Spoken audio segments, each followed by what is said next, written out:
Fala pessoal, vamos aqui começar a nossa revisão, tá? Revisão final para a Polícia do Eusébio.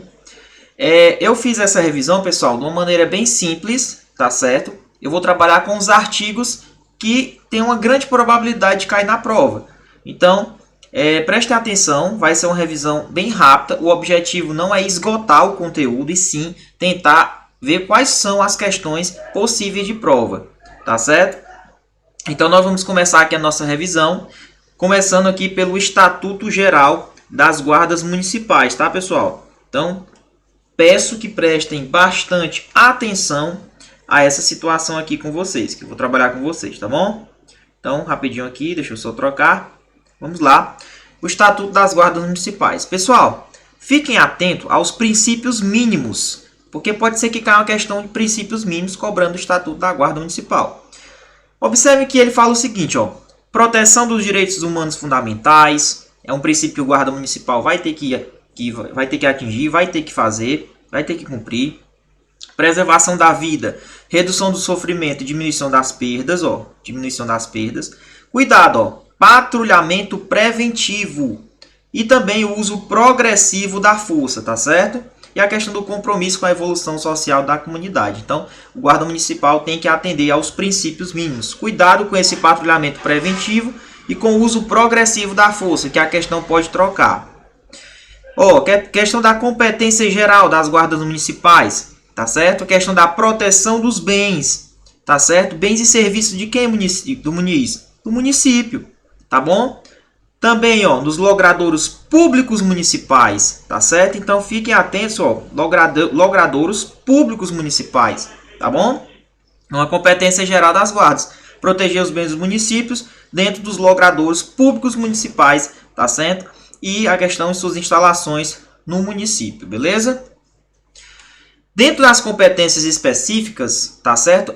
Ficar atento, pessoal, em relação a essa questão aqui.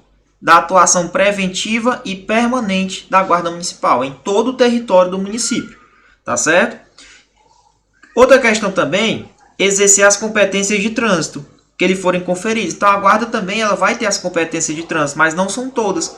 Somente a que a Lei de Trânsito conferia a ela, que é o Código de Trânsito Brasileiro, tá bom? Como é que vai ser feito? As guardas mediante convênio, celebrado com o órgão de trânsito estadual ou municipal, elas vão estar exercendo aí a questão da polícia de trânsito, algumas competências de trânsito. Então, fiquem atentos a essas questões. Mais algumas competências específicas, encaminhar ao delegado de polícia, diante de flagrante delito, o autor da infração. O guarda vai estar lá no seu patrulhamento e algumas infrações que ele chegar a presenciar, diante de um flagrante delito, ele encaminha ao delegado de polícia o autor da infração.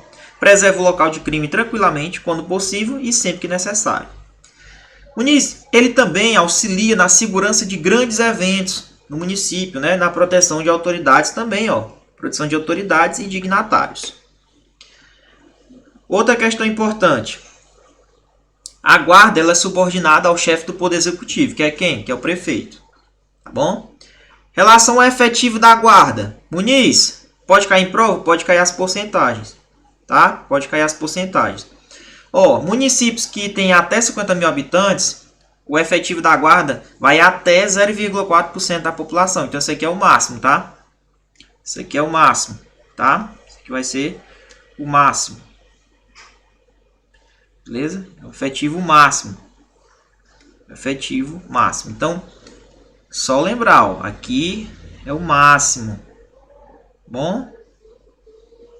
Efetivo máximo. No caso, em municípios com até 50 mil habitantes, 0,4%. Entre 50 mil e menos de 500 mil, 0,3% da população. Mais de 500 mil habitantes, o efetivo pode ser até 0,2% da população. Tá bom? Então, não esqueçam dessa questão aqui, dessas porcentagens do efetivo da guarda, beleza? Em relação aos municípios limítrofes, Muniz, em relação aos municípios limítrofes, pode mediante consórcio público, não é convênio. O que acontece? As guardas, elas podem ser usadas de maneira compartilhada, entre os municípios limítrofes. Tem 2 municípios que fazem limites, Então, mediante um consórcio público, elas podem utilizar, o serviço de guarda reciprocamente. beleza? Reciprocamente. Então não esqueçam desse detalhe, tá bom? Então a questão do uso recíproco das guardas, mas é mediante consórcio público.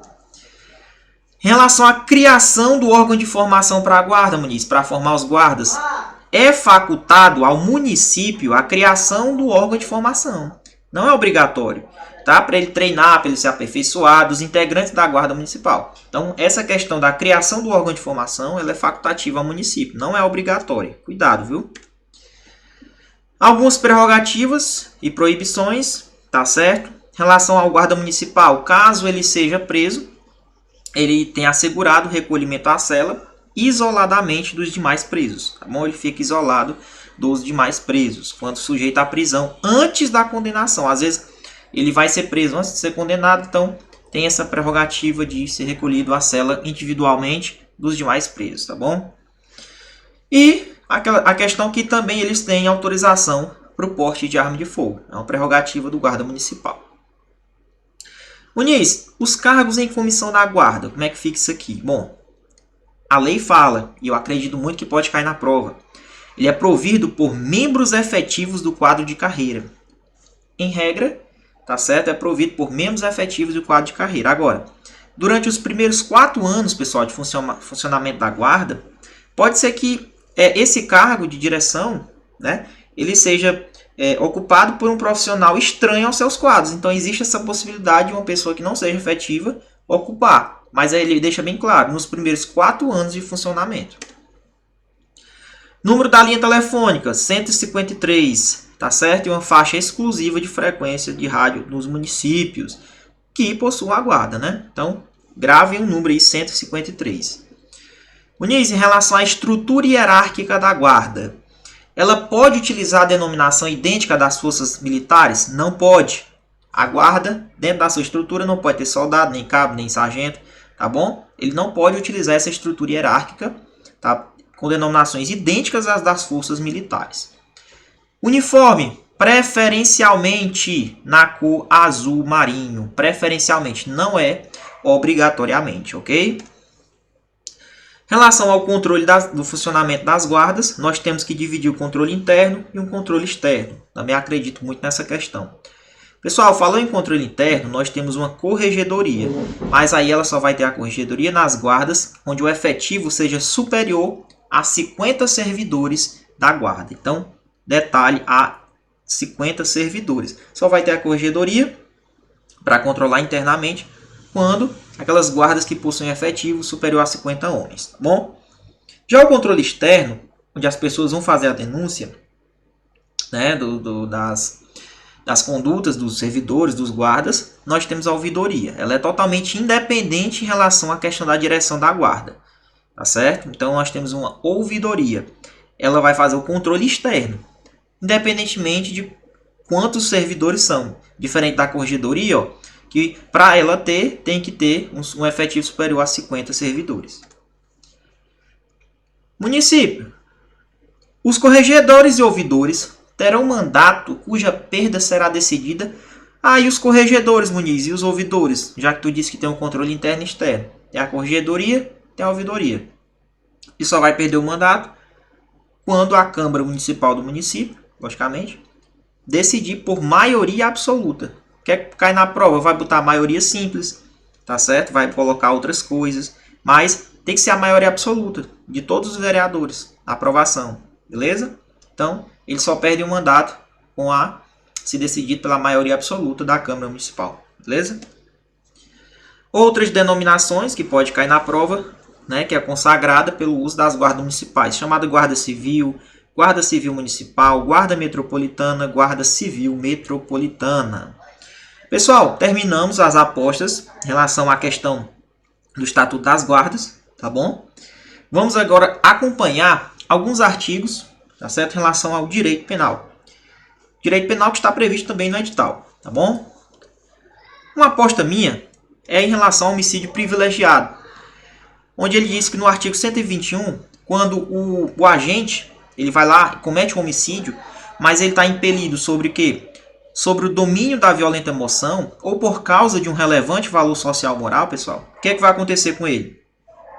Nesse caso, ele vai responder por homicídio, mas aí o juiz ele vai poder reduzir a pena do rapaz, porque ele estava sob o domínio da violenta moção ou sobre um relevante valor social moral. É o que a gente chama de homicídio privilegiado, tá certo? Dentro também pode cair a questão das hipóteses do homicídio qualificado. Homicídio qualificado, alguma coisinha que aconteceu, tá certo? Algum motivo, como ele matou. Então, são causas como ele matou ou por que ele matou, que vai deixar o homicídio qualificado. Por exemplo, uma das hipóteses qualificadas que eu aposto é a questão do motivo torpe. Motivo torpe, pessoal, é o motivo que? Repugnante. O motivo torpe é um motivo repugnante. Tá certo? O cara matar para ficar com a herança, né? Ou também mediante paga ou promessa de recompensa. Então, é uma qualificadora. Também por motivo fútil, que é um motivo mesquinho, besteira, né? Mesquinho. Motivo mesquinho. Por quê? O cara matar por besteira, briga de trânsito. Então, ela deixa um homicídio qualificado, né? Ou então, como você matou? Por exemplo, empregando veneno, fogo, explosivo, matando uma pessoa asfixiada, torturando, ou algum outro meio insidioso ou cruel. Então, fiquem atentos às hipóteses do homicídio qualificado. Eu coloquei só algumas. Umas que eu aposto que pode cair, tá bom? Fiquem atentos em relação ao feminicídio. O feminicídio, Muniz, bom, a gente sabe que é uma espécie de homicídio qualificado. Só que tem uma razão, tem um motivo. É quando o homem, né, no âmbito... O homem não. Quando a pessoa, ela vai lá e mata uma mulher, né? Por qual motivo? Contra a mulher, né, por razões da condição de sexo feminino. Então, razões da condição de sexo feminino. Matou porque era mulher, pelo fato de ser mulher. Então, quando ocorre a morte da vítima sendo mulher, onde a razão foi pela condição dela ser de sexo feminino, ser mulher, é o que a gente chama de feminicídio. Tá certo? No âmbito de violência doméstica ou familiar também. Aposto também nas causas de aumento do feminicídio. Até porque é um tema que está atualmente na mídia, né? Por exemplo, se você mata a mulher, né? E por razões do sexo feminino, se ela estava gestante ou 3 meses posterior ao parto, também aumenta a pena. Ou se a mulher tem menor que 14 anos ou maior que 60 anos, né? Ou ela porta algum tipo de doença, tem alguma vulnerabilidade física ou mental também, aumenta a pena. Se você mata a mulher também na presença física ou virtual de um descendente, de um pai, de um ascendente, né? De um descendente do filho. Então, na presença virtual física dessas pessoas também é um caso de aumento de pena. E se o rapaz vai lá, ou outra pessoa que matou a mulher, né? Por razões de condição do sexo feminino, né? Se já existe uma medida protetiva de urgência para ela, e a pessoa vai lá e descumpre essa medida, também é um caso de aumento de pena. Então ele foi lá e matou a mulher, sendo que ela já estava cumprindo, né? Ela já estava sob medida protetiva de urgência, a pessoa foi lá, descumpriu a medida e matou. Só pelo fato do descumprimento aumenta a pena. Então cuidado com esses casos de aumento de pena. O homicídio culposo, né? Que a questão do quando a pessoa não tem a intenção de matar, né? Por negligência. São aqueles homicídios que a pessoa não tinha intenção, mas por uma negligência, um descuidado, uma imperícia, acabou matando a pessoa. Não tinha intenção.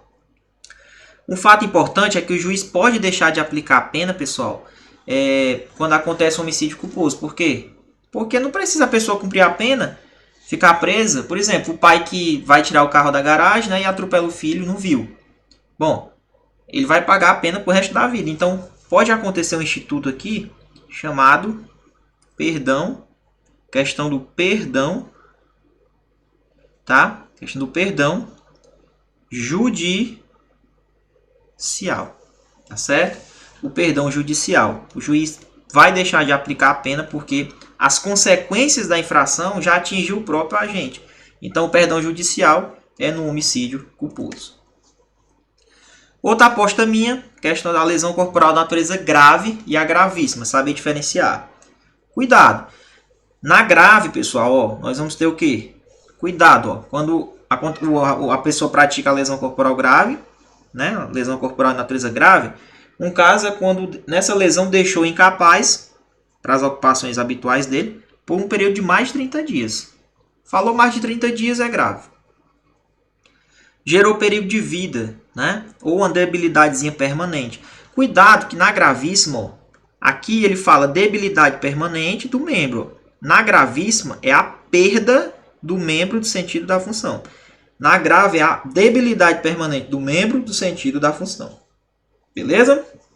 Então, gerou perigo de vida, ocupação habitual por mais de 30 dias, ficou incapaz, né, devido à lesão, ou acelerou o parto, aceleração de parto, gera lesão corporal de natureza grave. Se falar aborto, ou se gerar o aborto, já vira gravíssima. Tá certo?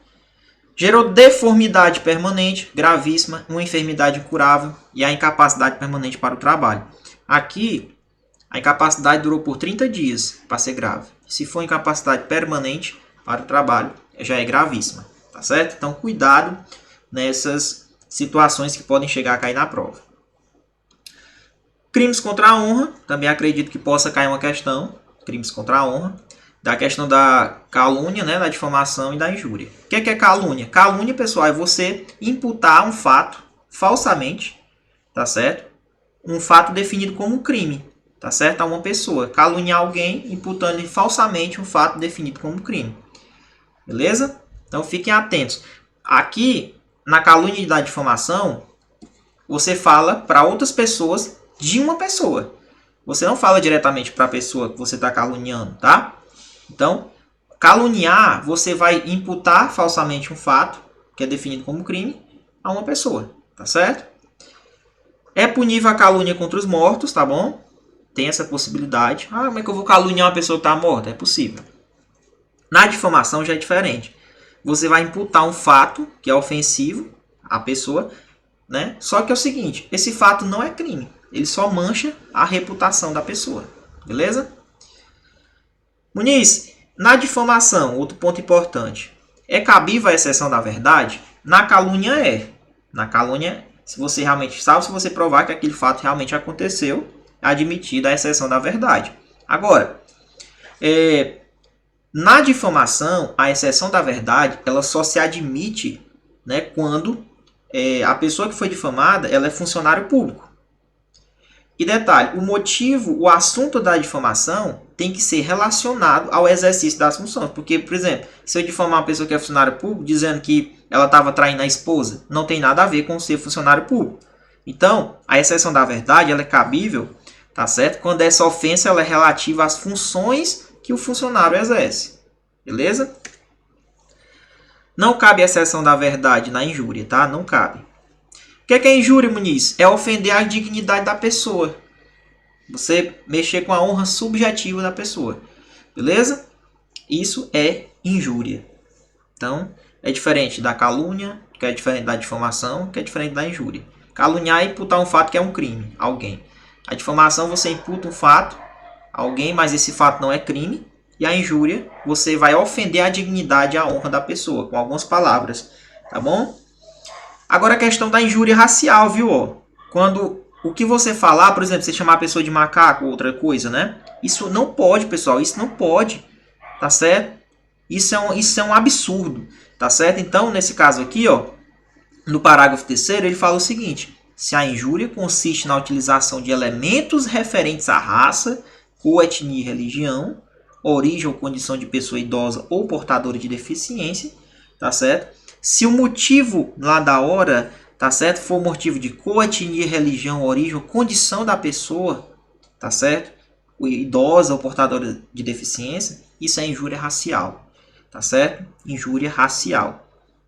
Beleza? Então, muito cuidado, que a injúria racial pode cair também em relação a cor, etnia, religião, origem ou condição da pessoa. Beleza, pessoal? Então, show de bola aqui. Não esqueçam desse detalhe que eu falei para vocês. O 143 ele vai falar o seguinte. Muniz, em relação a calúnia e difamação. Beleza, eu vou falar de uma pessoa, imputar um fato a uma pessoa, dizendo que ela cometeu um crime. Ou, no caso da difamação, eu vou imputar um fato a uma pessoa, dizendo que vai mexer com a reputação dela. Isso é difamação. Mas, existe a retratação? Existe. Na calúnia e da difamação, existe retratação, nos dois. Tá certo? Existe a possibilidade de você se retratar. Mas essa retratação tem que ser o quê? Antes da sentença. Na injúria não tem retratação. Você vai se retratar do que você falou. E se eu me retratar antes da sentença, eu fico o quê? Isento de pena. Beleza? Se a retratação for antes da sentença, eu fico isento de pena. Então, cuidado, ó, antes da sentença, ele fica isento de pena. Crimes contra o patrimônio, eu apostaria no furto, né? Também quer subtrair para si ou para outra uma coisa alheia móvel. Diferente do roubo, que você vai subtrair uma coisa mediante violência ou grave ameaça. Coloquei uma coisa que pode cair, pessoal, em relação ao caso de aumento de pena do furto. O único caso que aumenta a pena de 1/3 é quando ele furta durante o repouso noturno, tá certo?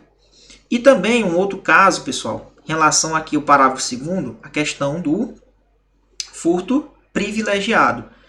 Aquela situação, o que é o privilégio? Ou ele diminui a pena, ou o juiz pega e substitui a pena por multa, né? A reclusão por multa, ou aí ele pode diminuir a pena dele, tá certo?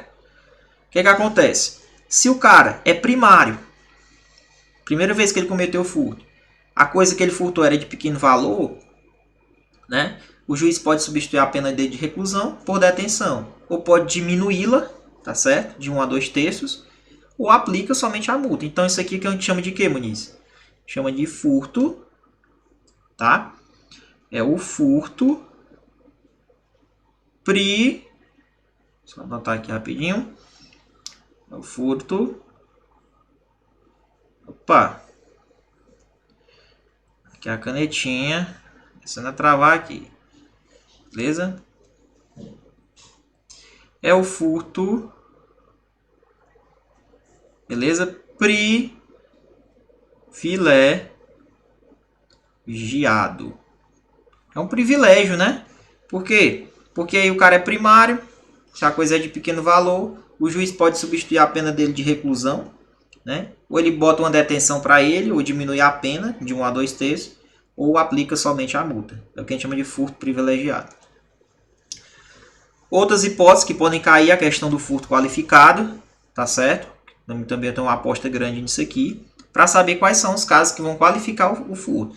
Pessoal, qualificador por exemplo, o furto ele tem uma pena. A qualificadora ele muda o patamar da pena. Só isso. Vamos lá. Se você furtar destruindo ou rompendo obstáculo, qualifica, né? Com abuso de confiança, né? Mediante fraude, escalada ou destreza também qualifica. Empregando chave falsa também vai qualificar. E quando você furta, né, com 2 ou mais pessoas, chamando aí as pessoas para furtar e auxiliar no furto, né? Então, concurso de pessoas, chave falsa, pregando abuso de confiança, a fraude, escalada ou destreza, pode acontecer o que, Muniz? É a qualificação do furto. Lembrando da destruição ou rompimento de obstáculo, que também vai qualificar. Beleza? Outra aposta minha em relação ao roubo, tá certo? Dentro dos crimes contra o patrimônio. Diferentemente do furto, pessoal, o roubo você vai subtrair a coisa, mas é mediante o quê? Grave ou violência à pessoa, mediante grave violência, grave ameaça ou violência à pessoa. Essa é a diferença do furto, tá bom? Outra coisa, casos de aumento de pena, tá certo? Casos de aumento de pena, por exemplo, é interessante, ó, que um dos casos que vai aumentar a pena em 2/3 é se a violência se roubou empregando arma de fogo. Tá certo? Porque, Muniz, se for uma arma branca, vai aumentar? Vai. Só um bizu aqui, ó. Aumenta de 1/3. Se for o quê? Arma branca. Faca, né? Se for arma branca, vai aumentar de 1/3. Beleza? Arma de fogo, aumenta de 2/3. Muniz, mas olha que detalhe, ó. Se a arma de fogo for de uso restrito ou proibido, a pena é aplicada em dobro. Tá vendo? Ó? Então, cuidado. Se dessa arma, a arma for de uso restrito ou proibido, a pena é aplicada em dobro. Beleza? Mas, roubou, utilizando, empregando arma de fogo, a pena é aumentada de 2/3. Utilizou arma de fogo de uso restrito ou proibido, aplica-se em dobro.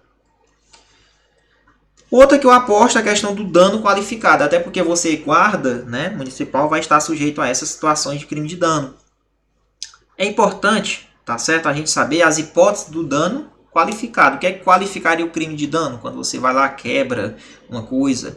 Mas se você quebrar empregando violência à pessoa ou grave ameaça, também qualifica.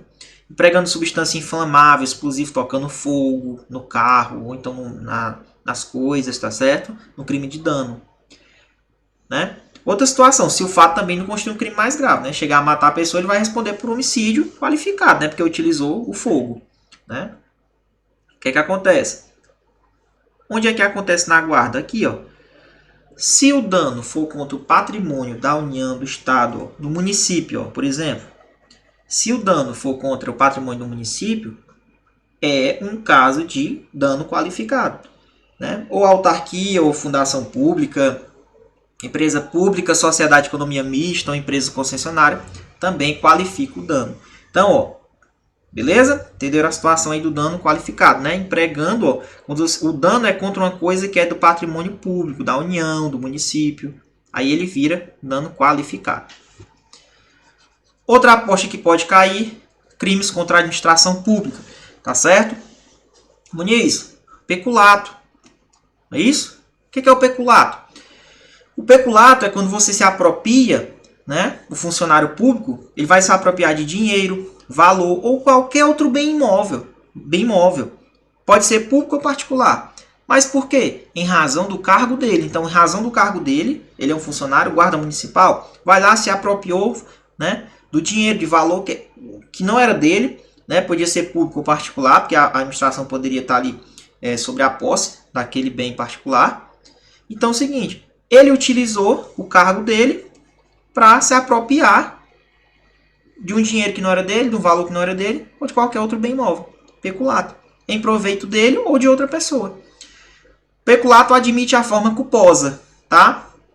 O peculato, existe o peculato culposo. Você negligencia, por exemplo, deixa uma porta aberta, né? As pessoas vão lá e furtam aí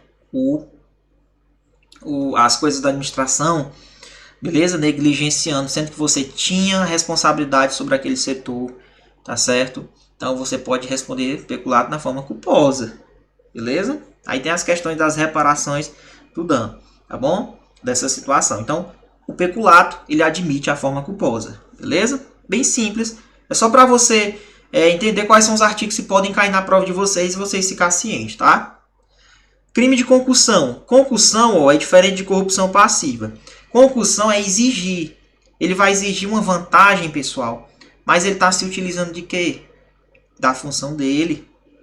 E detalhe, ó, na concussão, você vai exigir, ó, se você me der isso, eu faço isso. Eu sei que você está todo irregular. O funcionário da guarda municipal. Então ele está exigindo, né? Ainda que fora da função. Ou antes de assumi-la. O cara nem passou no concurso, nem assumiu ainda. Já começou a cometer o crime de concussão. Mas em razão da função, ele vai lá e exige uma vantagem que é indevida. É o crime de concussão. Na corrupção passiva, ele solicita ou recebe. Né? A pessoa que, vamos lá, o cara quer... Tá todo errado, né? Ele vai lá e oferece uma situação pro cara. Beleza? Uma situação para a pessoa, um dinheiro. A pessoa pega. Né? No caso, o funcionário. A pessoa que ofereceu, ele comete corrupção ativa. Se eu receber,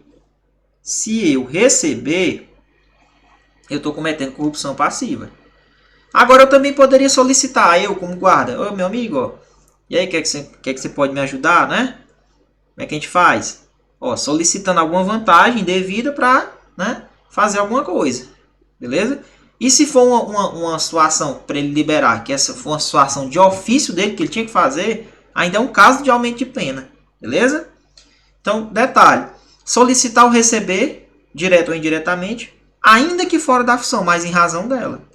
Uma vantagem indevida. Ou também aceitar uma promessa. Até se a pessoa prometer a vantagem, não dê na hora, mas se ela prometer e o cara aceitar, corrupção passiva aí para o guarda municipal. Beleza? Então é solicitar ou receber alguma espécie de vantagem indevida. Beleza? Cuidado que isso aí pode cair na prova. Cuidado com a corrupção passiva privilegiada. É diferente de prevaricação. Na privilegiada, ó, o cara cede o pedido de outro. Por exemplo, o cara chega lá, tá todo errado. A mulher vai lá, né? Meu senhor, não sei o que, meu guarda, pelo amor de Deus, me ajuda, ela tá toda errada. O guarda vai ter que atuar de ofício, né? Ele é um homem da lei. Então, se ele deixar passar aquela situação, mas cedendo o pedido dela, ele pediu, ela não deu nada, mas ela só pediu ele. Meu amigo, pelo amor de Deus, me ajude, não sei o que. Aí o cara vai lá, beleza, deixa passar. Corrupção passiva privilegiada. Então, se o funcionário pratica ou deixa de praticar algum ato que era de ofício dele, que ele tinha obrigação, mas cedendo o pedido de uma outra pessoa ou influência, corrupção passiva privilegiada. Na corrupção passiva, ou o guarda solicita ou ele recebe, tá bom? Na passiva privilegiada ele não recebe nada, ele só cede um pedido. A prevaricação é diferente. A prevaricação é quando você deixa de praticar indevidamente um ato de ofício ou pratica de outra forma, mas para satisfazer o interesse pessoal seu. O cara deixa de punir, deixa de atuar, fazer os seus atos de ofício, mas para satisfazer o interesse pessoal dele. Não foi cedendo um pedido de outra pessoa. Se for cedendo a um pedido de outra pessoa, aí é corrupção passiva privilegiada. Na prevaricação, ele deixa de praticar o ato, mas para satisfazer o interesse pessoal dele, o sentimental pessoal dele. Beleza? Crime de resistência também, desobediência, né? A resistência e a desobediência é porque na resistência, pessoal, é uma pessoa, um particular, que vai se opor a um ato legal, né? Uma ordem lá do guarda, você é guarda, e o cara vai lá, né? O civil, e se opõe a uma ordem que você deu. Mas ele se opôs mediante violência ou ameaça, foi violento, aí é resistência, né? Na desobediência, não. O cara só desobedece a ordem do funcionário. Não resiste. Teve resistência, teve violência, ameaça, é resistência. Tá bom? Então, desobediência é só desobedecer a ordem. O cara deu a ordem e não cumpriu. Mas também não usou da força nem da violência. Só desobedeceu. Na parte do direito administrativo, Muniz. Pessoal, vamos entrando aí, tá certo? Vamos entrando, vamos assistindo essa revisão muito importante para vocês, tá certo? Bem direto, bem objetivo, bem... as questões a gente não pode muito enrolar, a gente tem que chegar logo e dizer o que é que vai cair, beleza? Direito administrativo, eu acredito muito, começando pelos princípios constitucionais, que pode cair uma questão de princípios. Eu quase certeza que pode aí estar caindo uma questãozinha de princípio para vocês, principalmente os expressos, né? Sei que você já estudou, sei que você está por dentro, mas é importante você revisar e focar nesses pontos. Muniz, tanto a administração direta quanto indireta, ela vai ter que obedecer os princípios, né, da administração.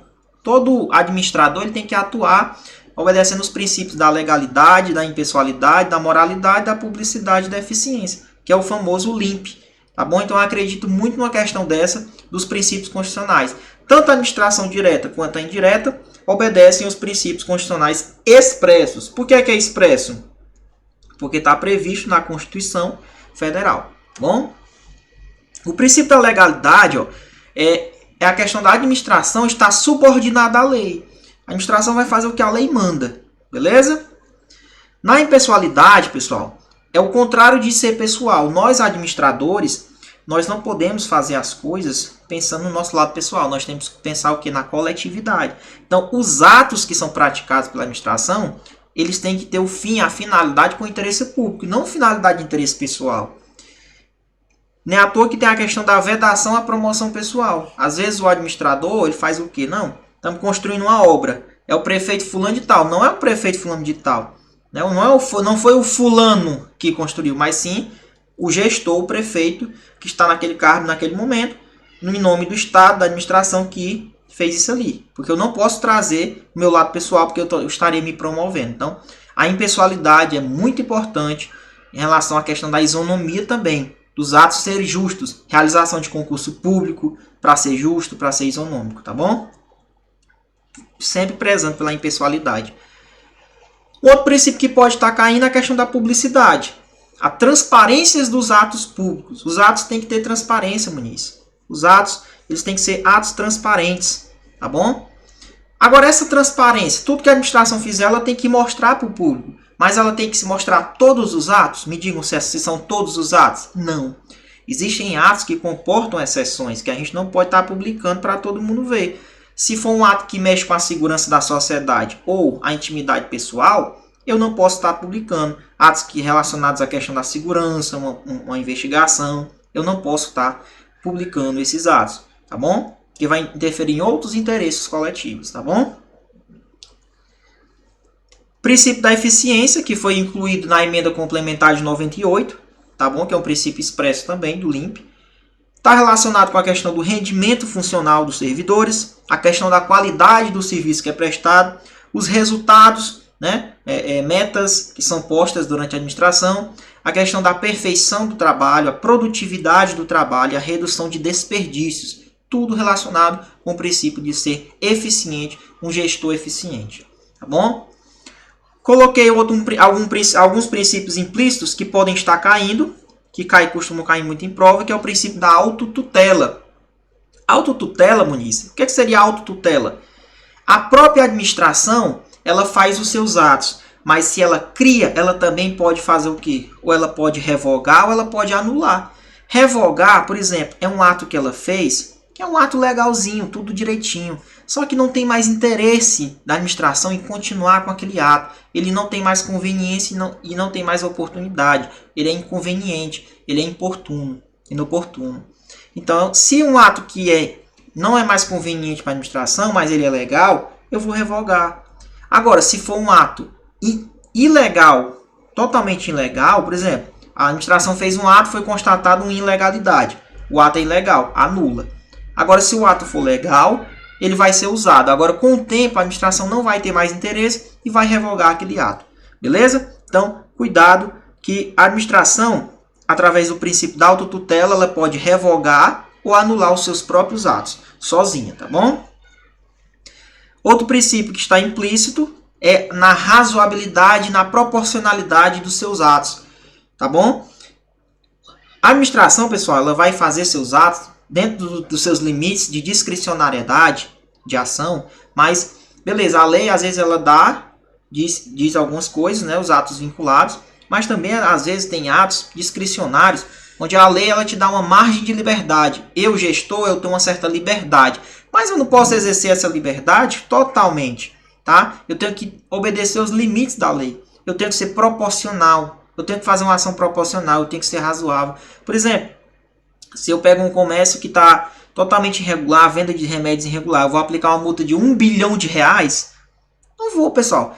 Eu tenho que analisar o caso. Tem que ter uma proporcionalidade na hora da multa, por exemplo. Então, eu tenho que evitar exageros, limitações desnecessárias. A administração ela tem que atuar nesses princípios de proporcionalidade ou razoabilidade. E limitando, né, também a questão da discricionariedade administrativa. O que é discricionariedade? É a administração fazer as coisas com um pouco de margem de liberdade, mas sempre obedecendo os limites da lei. São aqueles atos. Por exemplo, se a administração diz que você pode ser punido com até 60 dias de suspensão, um exemplo, o administrador vai ver, analisar o caso, proporcionalidade, e vai ver se ele dá qualquer período dentro desses 60 dias. Ou seja, a lei já deu uma certa discricionariedade para ele escolher. Entendeu? Então é isso. Mas sempre obedecendo à razoabilidade e à proporcionalidade. Falando dos poderes administrativos, que é outra questão que pode cair na prova para vocês, o que são os poderes? Poder é uma prerrogativa do Estado. Eu falei, pessoal, que o Estado, durante as minhas aulas, o Estado ele tem uma relação vertical. Ele tem uma relação vertical com quem? Com o particular, tá?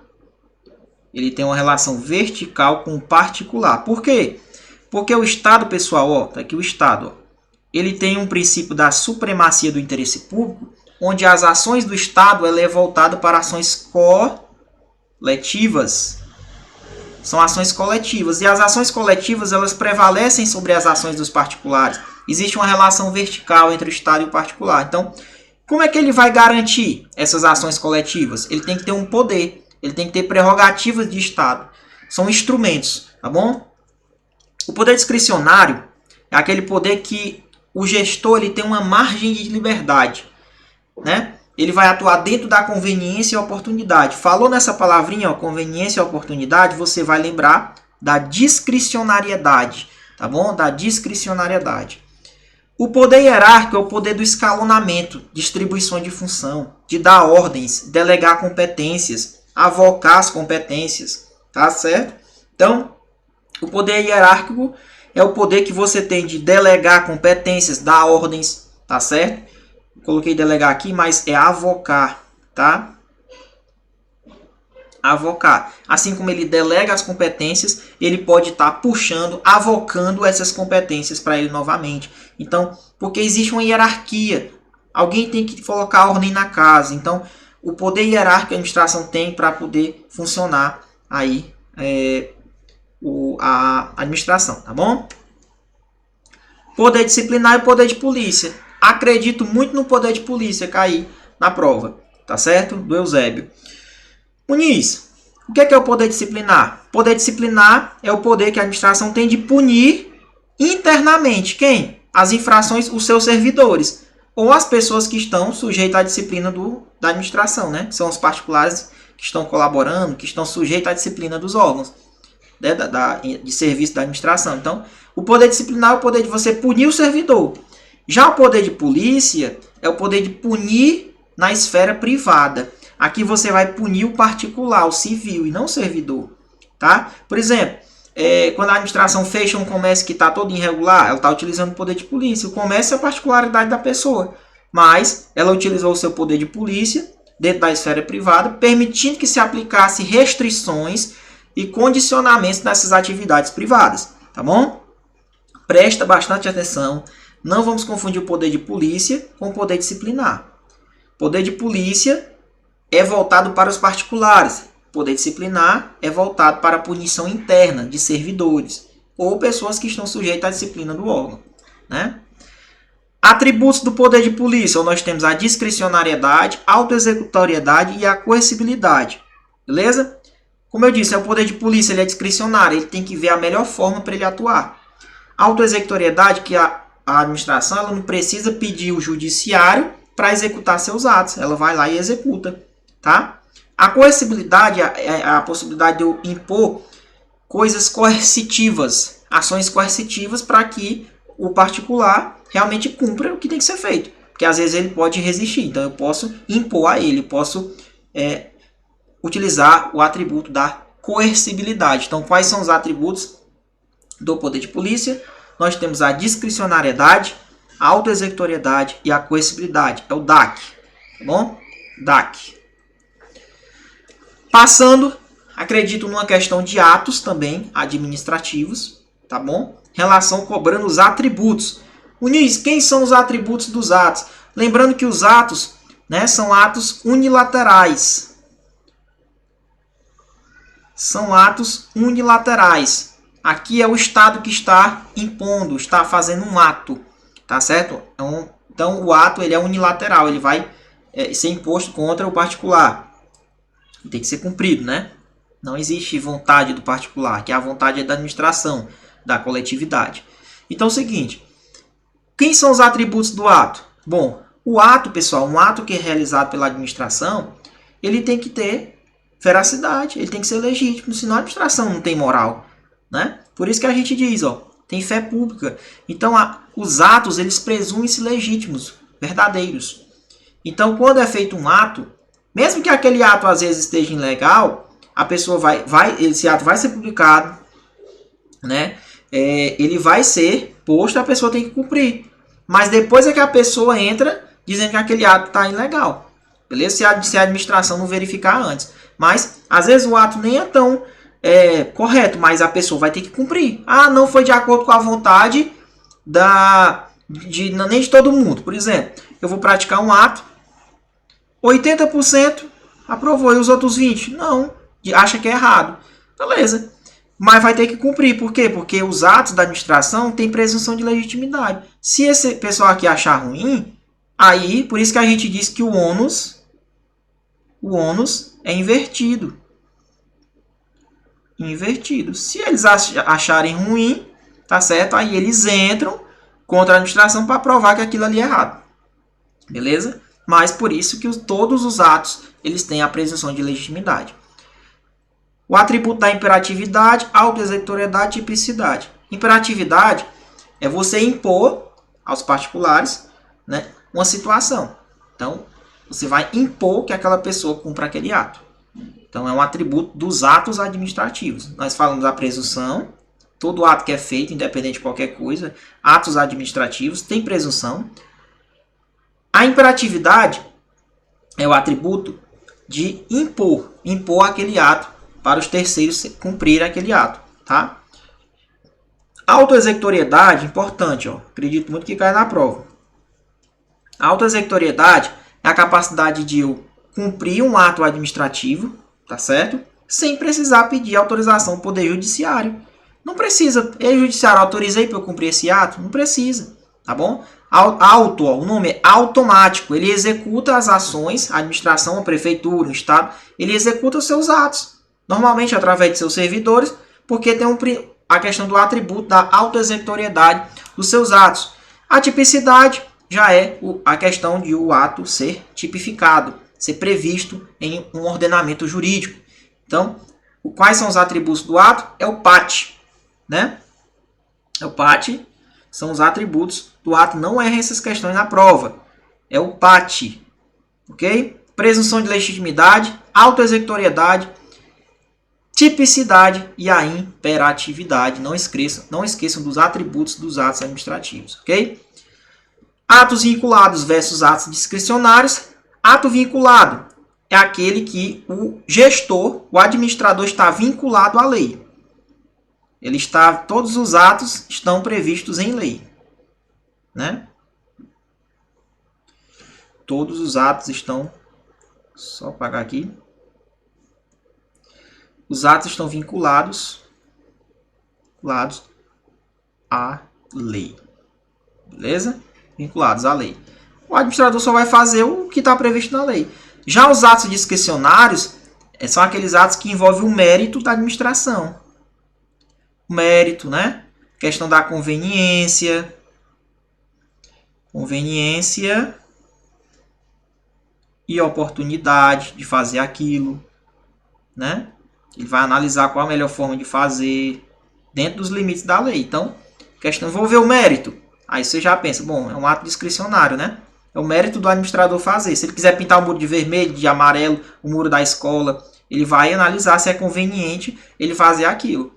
Tá certo? Lógico, se a lei permitir. Agora, se a lei disser qual é a cor, beleza. Aí quem vai escolher é o administrador. Então, atos vinculados são atos que são atos vinculados à lei. Os atos discricionários, a pessoa tem uma certa margem de liberdade para executar algumas ações. Então, ele vai analisar de acordo com os critérios. Então, aqui, ó, outra margem de liberdade, ok? Margem de liberdade. Então, atos discricionários. Outra coisa que pode cair é os elementos dos atos administrativos. Quais são os elementos? Não vão confundir com os atributos, viu? Ó, atributos é o PAT. Os elementos é o confir for mob. Competência, finalidade, forma, motivo e objeto. Então, por exemplo, vou colocar um exemplo aqui para ficar mais fácil. Ó. Se for um ato de demissão da administração, por exemplo, vamos lá. Alguém tem que ter competência para demitir. Qual é a finalidade da demissão? A finalidade sempre de qualquer ato público, pessoal, ato administrativo, é sempre o quê? O interesse público. Lembrando que o exemplo que eu estou botando é a demissão. Então, ó, finalidade do ato é sempre o interesse público, tá bom? Qual é a forma desse ato? Bom, geralmente os atos eles são feitos da forma escrita. É a exteriorização. É como é que esse ato é feito? Então, vai vir um papel, né, com a assinatura da demissão. Então, geralmente, atos, né, formais. A administração geralmente é formal, beleza? Mas existem outras formas de atos, por exemplo, com placas de trânsito dizendo pare. Bom, se ali a administração está dizendo pare, como se ela estivesse emitindo um ato, mas não é em forma de papel formal, em forma de uma placa. Então, a forma do ato é a forma como ele se exterioriza para o mundo. Então, voltando aqui ao nosso exemplo da demissão.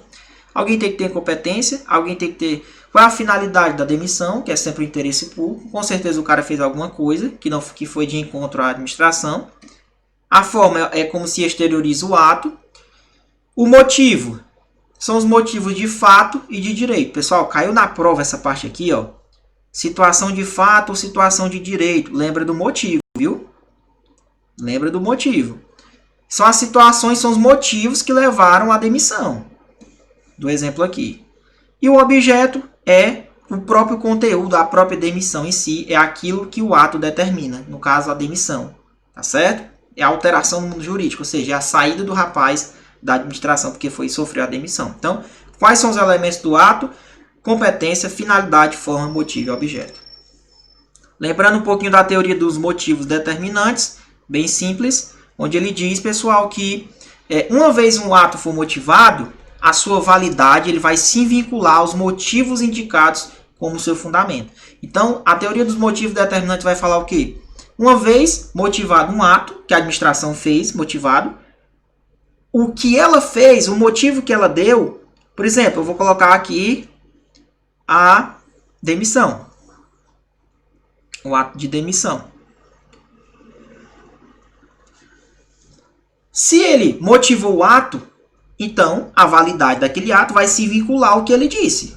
Tem que ser por aqueles motivos que ocorreu a demissão. Então, por exemplo, se os motivos indicados forem inexistentes, não teve esse motivo para a demissão, ele vai ter que anular o ato. Se os motivos forem inexistentes, aí aquele ato vai ser anulado. Tá certo? Então, não esqueçam da teoria dos motivos determinantes. Se você motivar, você tem que vincular o que você falou aos motivos, né? Em relação aos fundamentos da demissão. Beleza? Outro que pode cair em relação ao excesso de poder e o vício de finalidade, que é o abuso de poder. Tá certo? Em relação ao abuso. As duas formas. Tá? Pode cair também em relação ao abuso. Em relação a isso aqui. Muniz, como é que fica isso aqui? Seguinte. Excesso de poder é diferente de vício de finalidade. Excesso de poder é diferente de vício de finalidade. Tá bom? Como é que fica isso aqui, Muniz? Bom, excesso de poder, você na verdade, excede os limites da sua competência. É o vício clássico na competência. Ocorre quando o agente ele excede os limites da sua competência. Por exemplo, ele faz uma coisa além do que ele não pode fazer. Entendeu? Passou do limite dele. Agora, o que é o vício de finalidade? O vício de finalidade é o famoso chamado de desvio de poder ou desvio de finalidade. Às vezes o cara tem competência, às vezes não. Ele tem competência para fazer aquilo, só que ele desviou da finalidade do interesse público. Então, quando ele tem competência, mas usa aquele ato para desviar da finalidade diferente do interesse público, a gente diz que tem um vício de finalidade. Se for em relação quando ele comete um ato que ele não tem competência para fazer, aí ele excedeu os limites da sua competência e aí ocorreu um excesso de poder. Então não esqueçam disso aqui que pode cair na prova. Atos e o mérito, Muniz. Também costuma cair demais em relação ao mérito. Muito importante a gente falar sobre o controle de mérito e o ato discricionário. Muniz, o que é mérito? Mérito está relacionado com o poder discricionário, com o ato discricionário. São aqueles atos que têm uma margem de liberdade. Então, como eu falei para vocês, vou colocar um exemplo aqui da pintura, por exemplo, do muro da escola. Para ficar mais fácil, pessoal, vocês entenderem, tá? A administração vai lá e diz que emite um ato lá que os muros da escola vão ser pintados agora com a cor tal. Beleza? Mas a lei diz que é permitido. A lei diz que é permitido você fazer as pinturas, né? Mas ela não diz qual é a cor. Então a cor vai ser o mérito da administração. Ela escolher essa cor, é mérito dela. Né? É discricionário. Então é o seguinte, ó. O mérito, né? O ato discricionário é realizado pela administração. Tá certo? O que acontece? Quem é que faz esse controle de mérito? Quem diz em relação à cor, e você não vai mais querer, é a administração.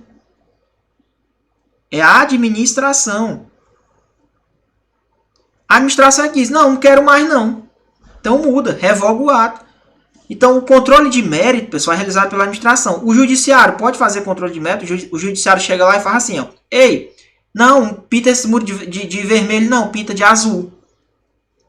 É mérito da administração, pessoal. A lei não diz qual é a cor, não. O judiciário não pode fazer isso. Ele não pode influenciar no controle de mérito. Ele só entra se tem uma ilegalidade. Por exemplo, se a lei dissesse que realmente não podia pintar o muro com aquela cor, aí, meu irmão, se a lei está dizendo, então o judiciário poderia provocado, né? Poderia ser provocado, aí ele poderia anular aquele ato. Entendeu? Então, ó, agora, o controle de mérito é mérito da administração, ela que escolhe. A lei não já deu uma margem de liberdade em relação à cor? Beleza. Agora, esse controle de mérito não pode ser realizado pelo Poder Judiciário. O Judiciário, cara, ele só entra quando ele for o quê, Muniz? Provocado. E é quando tem uma ilegalidade. Quando tem uma ilegalidade. Ele não vai atuar no controle de mérito, ok? Beleza, pessoal? Então vamos partindo aqui. Nos atos ainda, né? Que atos é grande, mas é uma das apostas minha na prova. E vamos aqui aprender alguns atos, tá bom? Existem os atos ordinatórios. O que seriam os atos ordinatórios? Exemplo, agora você tem que decorar, tá? Instruções, ofícios, circulares, portarias, avisos, ordens de serviço e despacho. Resumindo, são atos que dão ordens. São instruções, ofícios, circulares, portarias, avisos, ordens de serviço e despacho. São atos ordinatórios. Beleza? Fiquem atentos aos atos ordinatórios. Em relação aos atos enunciativos, Muniz, ó, são atos que enunciam só. Por exemplo, uma certidão da administração fornece, um atestado, um parecer, uma apostila, são atos.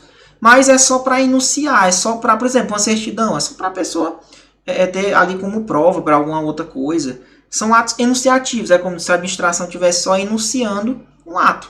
Um atestado, um parecer da administração, não tem nada de imposição, ela só está te dando um documento. Beleza? Então, decorem quais são os atos enunciativos. Certidões, atestados, pareceres e apostilamento relacionado à averbação. Atos negociais. Aqui tem uma certa... É como se tivesse uma negociação entre o particular e a administração. Por exemplo, uma licença. A pessoa vai pedir uma licença, a pessoa vai pedir uma autorização, a pessoa vai pedir uma permissão. Agora, cuidado com a licença, viu? Cuidado com a licença. Por quê, Muniz? Ó, pessoal, a licença é um ato unilateral, ou seja, a administração ela vai impor. Se você cumprir os requisitos direitinho, a administração vai te dar aquela licença. É um ato vinculado. Não é discricionário da administração. Ela não tem o que, não vou te dar. Se você cumprir os requisitos, ela te dá, porque é um ato vinculado, você tem direito. E é definitivo, tá bom? Então, reconhece um direito que você tinha. Aí eu vou te dar uma licença. Então, a licença é um ato da administração unilateral, vinculado, definitivo. Então, decorem essa parte aqui, beleza? É um ato unilateral, vinculado, definitivo, que reconhece o direito de um interessado. Outra aposta minha dentro do Eusébio, tá certo? Se eu crio um ato, também tem como ele ser desfeito. E a gente vai ver que pode ser cobrado em prova como é que esses atos poderiam ser desfeitos e o que é mais cobrado dentro dos concursos públicos. Muniz, olha que interessante. Anulação. Anulação, a gente já viu que é você desfazer um ato. É um ato desconstitutivo. Se o ato era ilegal, ele era um ato viciado, a administração vai anular. Ele gera efeitos retroativos, efeitos ex tunc, tá bom? Então, quem é que pode anular? Quem é que pode anular? A própria administração pode anular através do poder, né? Aquele princípio chamado autotutela,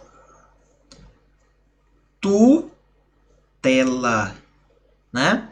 Então, a autotutela ela pode revogar e anular os seus próprios atos, mas também, quando está relacionado à ilegalidade, o Poder Judiciário ele pode também anular. Mas aí, ó, ele tem que ser provocado, tá certo? O Poder Judiciário de ofício não pode chegar lá e, né, ele tem que o quê?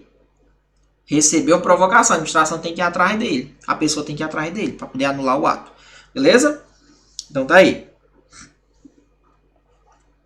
A revogação é um desfazimento também de um ato. É um ato desconstitutivo.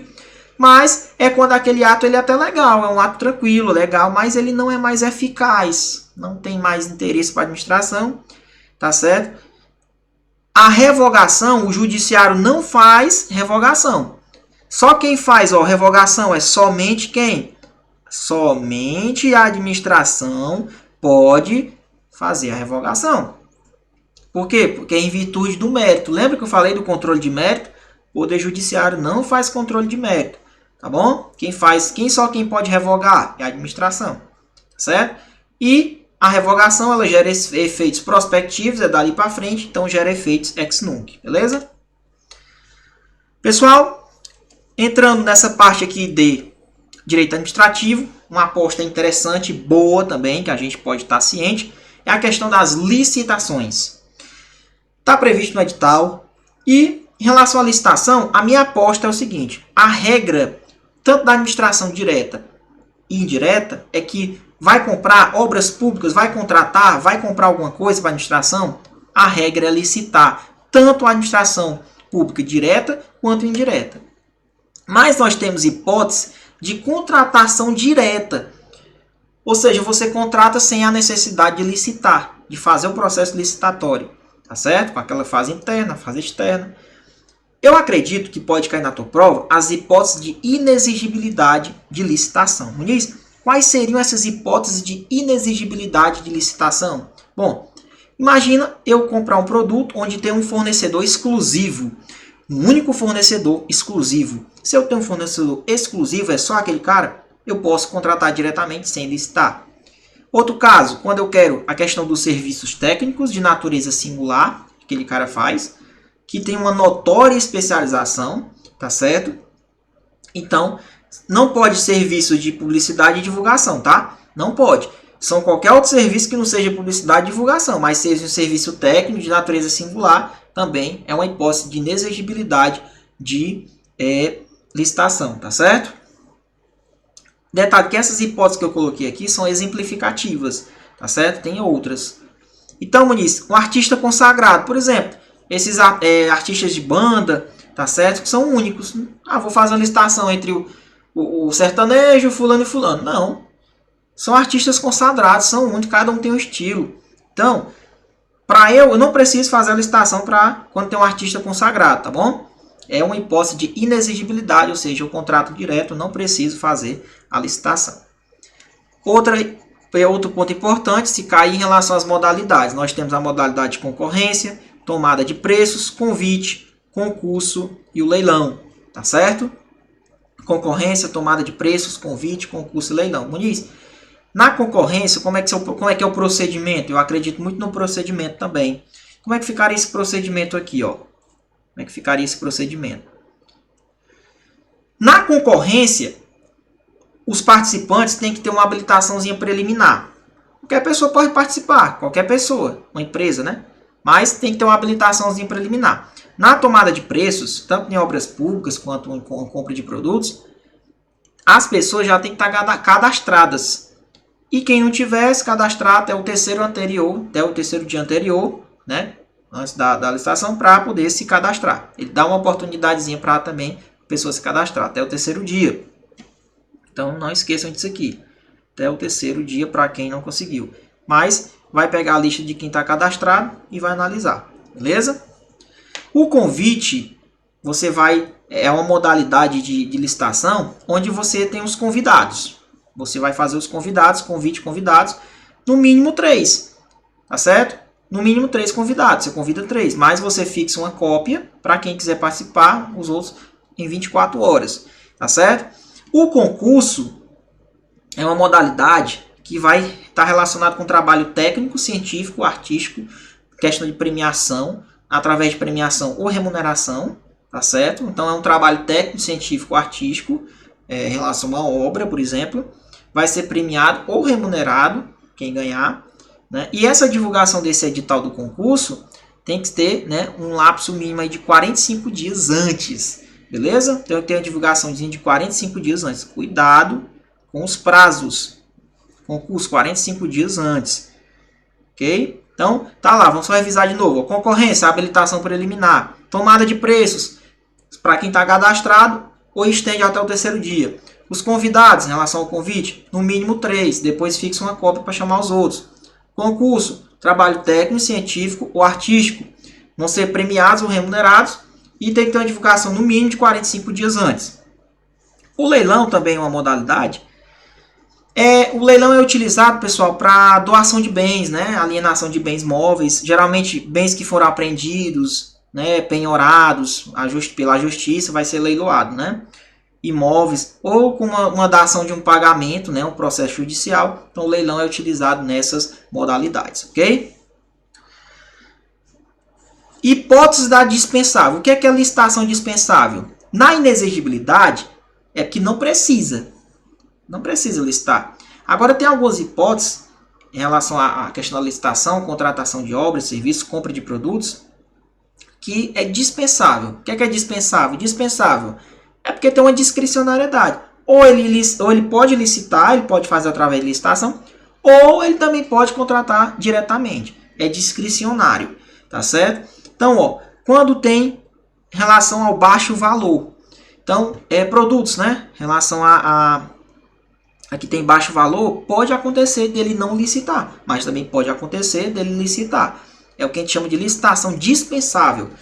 Geralmente, casos que envolvem emergência também, ele licita, mas também não pode licitar, vai depender da emergência. Quando envolve calamidade pública, né, guerra, aí tu vai esperar? Acho que não, né? Mas se ele quiser licitar ou contratar diretamente, isso aí é discricionário de quem está ali no comando, é do administrador, tá? Mas a regra é que licitaria. Mas essas hipóteses aqui, ó, você pode dispensar, pode licitar ou também contratar diretamente, tá? E quando a licitação é a licitação deserta, não aparece o pessoal, né? Não aparece ninguém, então aí ele pode continuar a licitação ou contratar diretamente, beleza?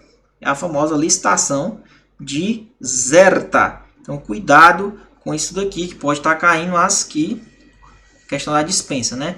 Baixo valor, geralmente envolve emergência, calamidade pública, guerra, beleza? Na parte dos servidores públicos, que está dentro do edital, eu acredito muito na acumulação de cargos, tá? Acumulação de cargos. Muniz, a regra da administração é que é proibida a acumulação de cargos, empregos e funções. Mas existem alguns cargos, desde que exija compatibilidade de horários, que podem permitir a acumulação. Por exemplo, 2 cargos de professores. 2 cargos de professores, pode. Um cargo de professor com outro cargo de técnico científico. E 2 cargos privativos de profissionais de saúde, né? Médico, enfermeiro, beleza? Então, são casos que podem acumular 2 empregos, mas tem que ter um detalhe, compatibilidade de horário. Em relação à questão, o tempo de aquisição de estabilidade do servidor, 3 anos efetivo de exercício, tá bom? Detalhe, esses 3 anos, no finalzinho, para completar os 3 anos, tem uma avaliação, né, do estágio probatório. Então, tem uma condição de avaliação especial, né, formada uma comissão para fazer tipo uma avaliação do estágio probatório, para depois ele adquirir a estabilidade aí. Então, a própria Constituição Federal, dentro da parte de servidores públicos, diz que é a estabilidade com 3 anos aí, beleza? Que é adquirida. 3 anos de efetivo exercício, questão de estabilidade. Muniz, os ocupantes de cargos, empregos e funções são, em regras, agentes administrativos. Quem são os agentes administrativos? Quem tem cargo. Quem tem cargo, pessoal, é quem? É o pessoal que é concursado, né, efetivo, e os estatutários. Os empregados são aqueles que estão regidos pela CLT. Por exemplo, o pessoal que trabalha nos Correios, na Caixa Econômica, são empregados públicos. Quem exerce função, por exemplo, tem a função temporária, tá? Temporária, tem a função de confiança, função temporária, que são funções. Resumindo, os 3 Quem tem cargo, quem tem emprego e função, são os agentes administrativos. Beleza? Cargos, você vai lembrar do estatutário, do efetivo. Tá? Estatutário, o efetivo. Beleza? Lei de improbidade. Essa daqui é o calo no sapato de muita gente aí. Beleza? Lei de paz é bem simples. Minhas apostas são essas, tá certo? Eu peço que vocês... Eu espero que vocês estejam gostando dessa revisão. Vai que realmente vocês vão me dizer se caiu ou não alguma coisa do que eu falei, tá certo? É uma revisão importantíssima, mas vamos lá. Pessoal, lei de improbidade. O que é improbidade? A regra, de acordo com os princípios, é que nós temos que ter probidade nas nossas ações, respeitando o princípio da moralidade da administração, né? Que é um dos princípios expressos. Então, existe a lei para os funcionários que cometerem atos que vão se enriquecer, né, utilizando enriquecimento ilícito, que vão dar prejuízo à administração ou ferir os princípios. Aí veio a lei de improbidade e foi criada. Quem são os sujeitos ativos dessa lei? É amplo demais, pessoal. Engloba os agentes políticos, agentes administrativos que a gente estudou, quem tem cargo, emprego e função, né? Até mesmo particulares que estejam colaborando com a administração. Então ele é bem amplo. Qualquer agente público está sujeito à lei de improbidade, tá? Unizinho, uma pessoa que não é agente, mas ela colaborou. Os dois, ó, juntinhos começaram a ter um liame, começaram a combinar. Será que esse terceiro tem possibilidade de ser aplicada a lei de improbidade por um terceiro? Tem. O terceiro que concorre para a prática, a lei também pode ser aplicada a ele. Em relação à declaração dos bens, ministro, na posse do concurso público, você tem que apresentar a declaração dos seus bens, tá? Se você não apresenta essa declaração ou apresenta a declaração falsa, gera demissão a bem do serviço público. Cuidado, isso aí, ó, gera demissão a bem do serviço público sem prejuízo de outras sanções. Outra aposta minha em relação às espécies, né? Quais são as espécies da lei de probidade? Nós temos algumas espécies desses atos. Por exemplo, pode ser um ato que gera enriquecimento ilícito, que dá prejuízo ao erário, à administração, ou que fere os princípios. São vários atos, eu coloquei só um aqui para efeito de revisão, tá? Das minhas apostas, e você vai identificar. Exemplo, quais são os atos que geram enriquecimento ilícito? Se a vantagem, né, a vantagem devida, for para o rapaz, quem está exercendo o cargo, a pessoa, o funcionário público que está cometendo atos de improbidade, se a vantagem ele estiver se enriquecendo com alguma coisa, é um ato relacionado ao enriquecimento ilícito. Ele diz assim, ó, ao ferir qualquer tipo de vantagem patrimonial indevida em razão do cargo dele. Então, ele está se enriquecendo ilicitamente. É a espécie de enriquecimento ilícito. Aqui, só mediante dolo, tá? Não existe esse negócio, eu não sabia que eu estava me enriquecendo. Ou sabe sim. O enriquecimento ilícito, você tem que ter o dolo, a intenção de fazer aquele ato para se enriquecer. Já aqueles atos de improbidade, essas espécies que geram lesão ao erário, pode acontecer de duas formas, ou da forma dolosa ou culposa, tá? Admite tanto dolo ou culpa. Por quê? Porque a lesão ao erário vai gerar um prejuízo à administração. Às vezes você pode gerar um prejuízo mesmo por negligência, por descuidado, entendeu? Então, ele diz, lesão ao erário é qualquer ação ou omissão que vai ensejar perda patrimonial, o desvio de recurso, apropriação, tá certo? Malbarateamento, né? Então vai comprar, vai gastar o dinheiro da administração toda. Então, dilapidação dos bens, então gerou prejuízo, é lesão ao erário, admitida tanto na forma o quê? Dolosa quanto na forma culposa. E os atos que atentam aos princípios é qualquer ação ou omissão que vai violar o que é a honestidade, a imparcialidade, a legalidade, a lealdade às instituições. São as espécies que podem cair para vocês. Já falei das espécies. Se gerar enriquecimento, se gerar prejuízo ao erário, se gerar ferimento de princípio da moralidade. Mas quais seriam as sanções, Muniz, que podem estar sujeitas a essas pessoas? Quais seriam essas sanções? Bem simples. Perda da função pública, suspende os direitos políticos do cara, vai perder os bens acrescidos ilicitamente, né? Caso ele tenha se enriquecido. vai ressarcir o que ele deu de prejuízo, leva uma multazinha e fica proibido de contratar ou de receber algum tipo de benefício. Beleza? Então são as sanções da lei de improbidade. Cuidado que ele pode trocar perda por suspensão, é perda da função e suspensão dos direitos. Vamos lá. Muniz, em relação à indisponibilidade dos bens dessas pessoas, desses funcionários que praticam atos de improbidades, que são improbos. Bom, a autoridade administrativa, ela não tem o poder de determinar a disponibilidade dos bens deles. O que é que eles fazem? A autoridade administrativa, ela apenas pede ao Ministério Público para o quê? Para pedir a indisponibilidade do sequestro dos bens, para que eu consiga ressarcir ao erário. Então, não é a autoridade que determina, mas sim ela pede ao Ministério Público, ela representa ao Ministério Público, tá certo? Para pedir, o Ministério Público pedir o sequestro dos bens, para que eu consiga ressarcir a administração que o funcionário público conseguiu tirar, se enriquecer, né? Então, mas ela não tem competência para decretar. Então, a autoridade administrativa não tem competência para decretar. Ela apenas representa ao Ministério Público para pedir a indisponibilidade dos bens. Bizu. Herdeiros e sucessores. Muniz, eu sou funcionário público, estou sendo processado pela lei de improbidade, me enriqueci, dei prejuízo ao erário. O que é que acontece? Morreu. Se ele morreu, ficou por isso mesmo, foi? Bom, se ele morreu, pessoal, a questão dos ressarcimentos, das indenizações, elas são passadas aos sucessores, viu? Mas não até o limite da herança que for deixada para o menino. Se o prejuízo é de 300 mil, a herança era de 100, bom, só dá para pagar 100 mil, então os outros 200 já era. Beleza? Então, a questão dos herdeiros e dos sucessores é até o limite da herança que for transmitida. No caso de gerar lesão ou enriquecimento ilícito. Então, ele é como eu falei o caso para vocês. Se ele deixou uma herança de 100 mil e o prejuízo era de 300, só paga 100, porque é o limite da herança que ele deixou. Beleza? Pessoal, terminamos nosso primeiro bloco. Da parte, vimos Estatuto das Guardas, Direito Penal e Direito Administrativo. Até o próximo vídeo de revisão.